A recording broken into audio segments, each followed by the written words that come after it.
भाटापारा क्षेत्र अंतर्गत लगातार पोर्नोग्राफी के मामला सामने आते। पूरा जिला में पोर्नोग्राफी के मामला पहली बार शहर थाना भाटापारा अंतर्गत सामने आए है। शहर थाना भाटापारा के द्वारा दूसरा बार कार्रवाई पोर्नोग्राफी के मामला में करत हुए संत रविदास वार्ड ले अमरदास लहरे ला गिरफ्तार करे गई। एक पहली पोर्नोग्राफी के मामला में नया पारा वार्ड ले रविंद्र धू के ऊपर कार्रवाई करे गए रही।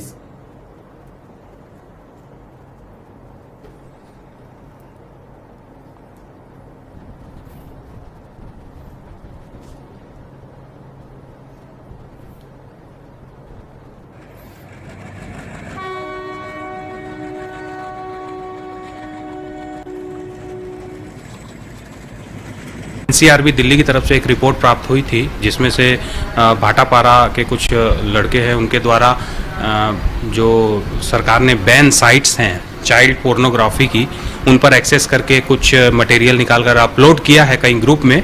तो उसी रिपोर्ट के आधार पर हमने रविंद्र ध्रुव और अमरदास लहरे, इन दो व्यक्तियों के विरुद्ध चाइल्ड पोर्नोग्राफी के मामले दर्ज किए हैं और इन पर 67 और 67B IT एक्ट के तहत मामला दर्ज कर कार्रवाई की जा रही है।